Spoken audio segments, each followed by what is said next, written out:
We are going to start to build up a check collisions method little by little. In this video, we're just going to talk about the different fields or pieces of memory or tools that our ball class will need so that it can check whether or not it collides with anything. So we're going to add a few fields at the top of the ball class so that our ball will have those abilities that it needs. We're going to add floats and booleans. So let's start with the floats. We want our ball to be able to see out into the future. And so we're going to use a container called X destination. You could even X destination if you want. And then one called Y destination.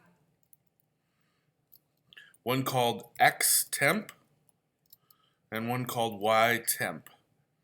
So what these things do is we're going to use this container to see one frame of animation in the future based on the DX, and the Y destination one frame in the future in the vertical direction based on the DY, combining the DY and the Y. The temporary variables are going to be used to store where we think the shape ought to go based on temp. Based on the collisions that we have or have not detected. So we're going to make changes to these temporary variables before finally adding those things to the actual X and Y, setting the final position for the ball. Okay, so we're also going to be using booleans, which are just true-false switches. And so these booleans are going to tell us if there has been a collision, if the top left corner of the ball has collided with something, or they're going to be used to kind of remember whether or not, like the location of the collision. So top right, bottom left, and bottom right. And so these fields, like I said, we're going to use these. They're going to be like, we're going to check if a collision has happened. And if a collision has happened with the top left corner, we're going to change this value to true.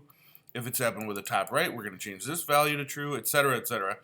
Okay, so anytime you add fields, you need to give initial values to the collision fields, or to any fields, sorry.